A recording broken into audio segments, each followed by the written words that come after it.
Hello and welcome to my latest video. This one a continuation of my series looking at past Formula One Grand Prix.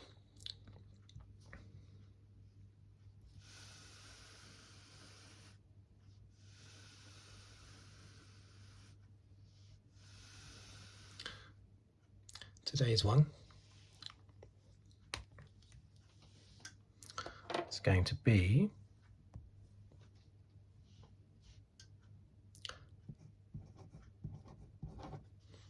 the 1990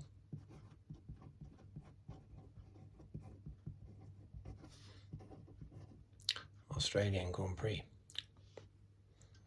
held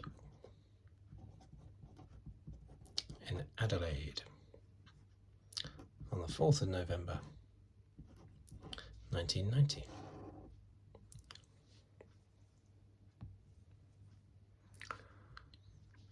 Street circuit, Adelaide. The circuit that held the Grand Prix from the first Australian Grand Prix in 1985 up until the last one at Adelaide in 1995 before it went to Melbourne, and it was always the last race of the season, and then when it went to Melbourne it changed to the first race of the season, which it mostly has been since, not always. Sometimes Bahrain is first, but most of the time Australia is in Melbourne. But anyway, this was when the Australian Grand Prix was the last race of the season in Adelaide. And because of that, we actually had two Australian Grand Prix on the trot. The last race in 1995 at Adelaide and the first race in 1996 in Melbourne. Anyway, I digress. This was the 500th Formula One Championship Grand Prix. There have actually been in total to date now 1,057 Grand Prix, up to the most recent one in Abu Dhabi. But this one was the 500th one in 1990. The race was the last race of the season, as I've already said, round 16. Back then you always had 16 rounds in the championship, pretty much the same races every year as well. This one was held over 81 laps, so quite a short street circuit. The more laps, the shorter the circuit must be, because they try to get it to sort of like the same sort of distance. Round about 200 miles, I think.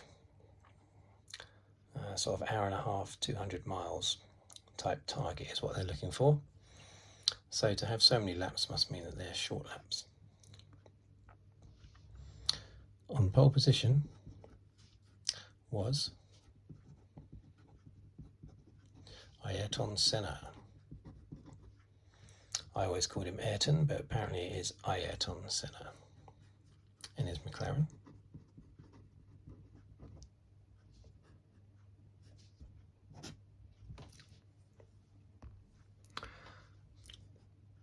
This was, of course, the race following the infamous Japanese Grand Prix, where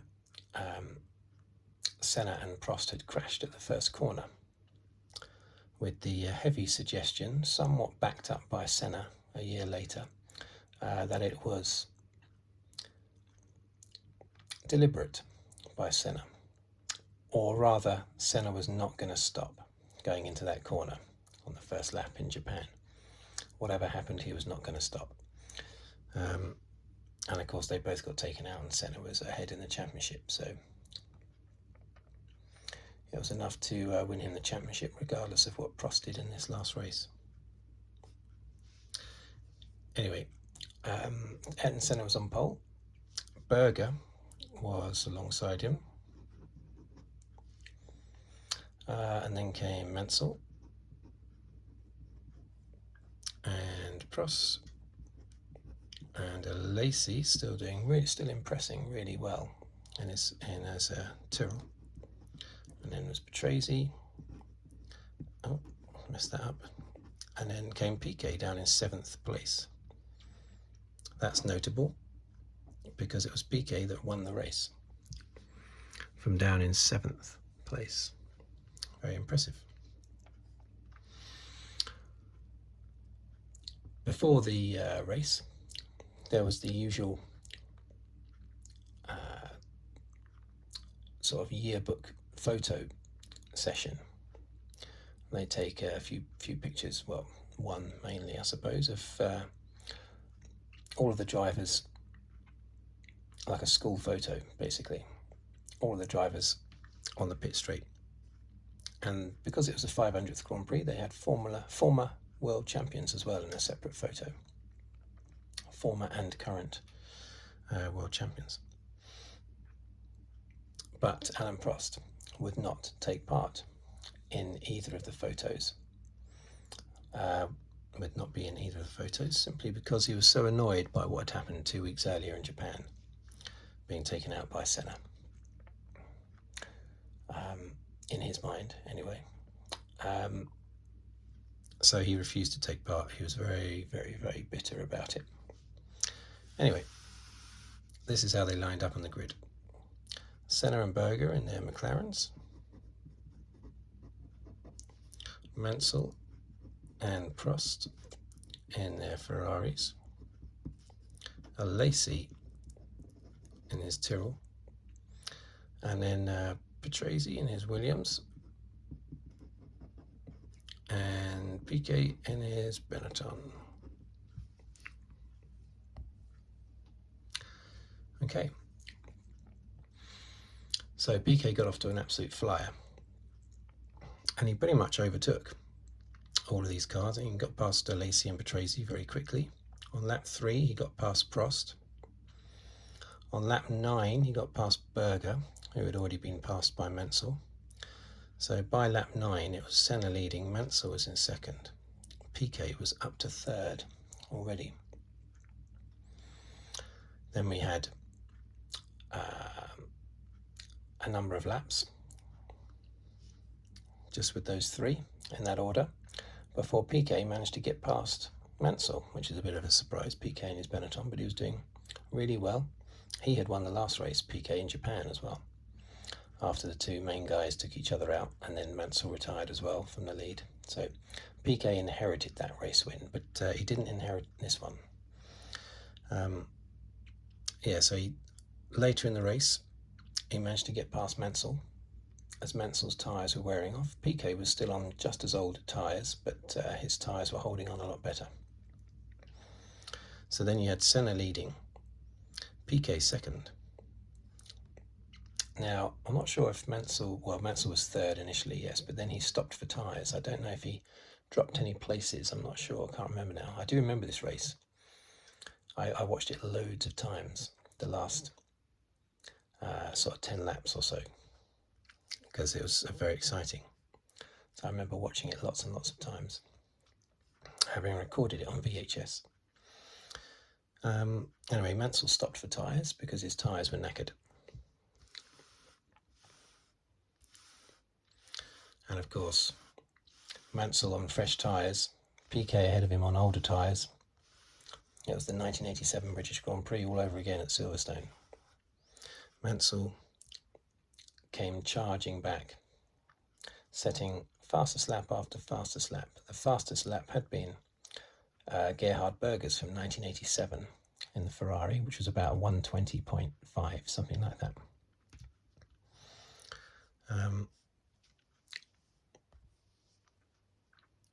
Mansell came charging back, setting fastest lap after fastest lap. And on lap 75, he set what would be the fastest lap of the race, which was a 1:18.203. More than 2 seconds faster than Berger's previous lap record. But Piquet was still holding on to the lead just a few seconds ahead of Mansell.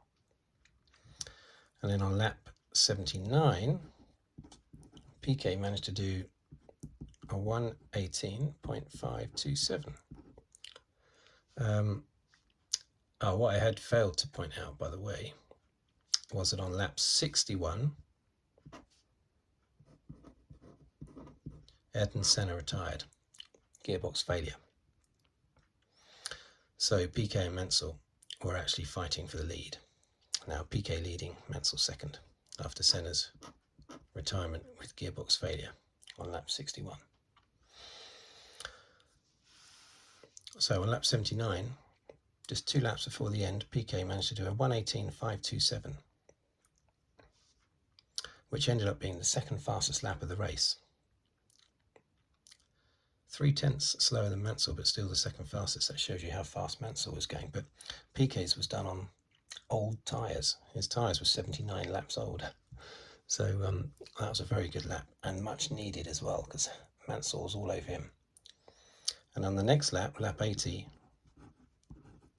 Piquet went off slightly. He went wide.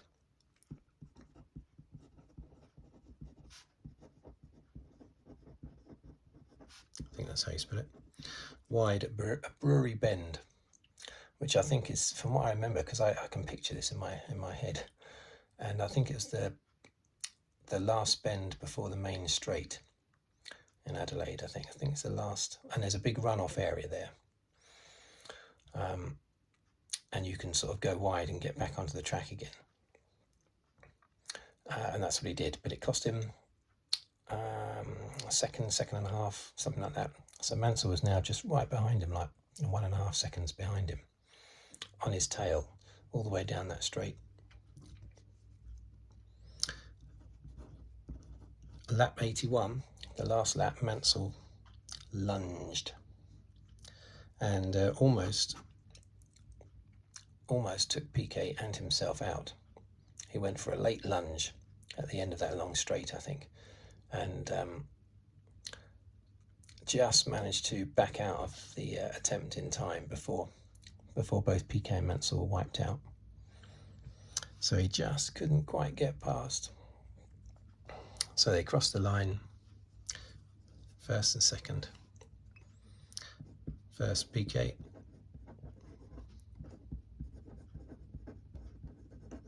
second Mansell. Mansell was, what was he, 3.129 seconds behind in the end. He obviously slackened off on the last lap. Once he was unable to get past on that last attempt, he slackened off. Ended up 3 seconds behind. Third was Prost, Mansell's teammate. It was a full 37 seconds behind. He was just out of it, basically. He was just probably didn't want to be there for that race after Japan. Fourth was Berger. Fifth was Boutsen. And sixth was Patrese. Now that was Piquet's, as I say, his second win of the year, his second on the trot, having won the last 2 races. So the actual championship, I'll show you what that was, seeing as this was the last race of the championship. Senna took the championship, 78 points. Second was Prost with 71. However, being the time that it was, there's often points in brackets afterwards as well, annoyingly, because they did the best 11 results were all back then. So obviously Prost must have finished in the points in more than 11 races. Third was Piquet. He managed to secure third in the championship. He was on 43 with 44 total points. Fourth place was Berger. Now, he also had 43 points, but he hadn't won any races all year. Piquet had won those 2 races. And fifth was Mansell, who won 1 race, the Portuguese Grand Prix. So he finished on 37. But anyway, it was a very exciting last sort of 10 laps or so. Very reminiscent of Silverstone in 1987. Mansell on fresher tyres, Piquet on older tyres, chasing him down. Very exciting.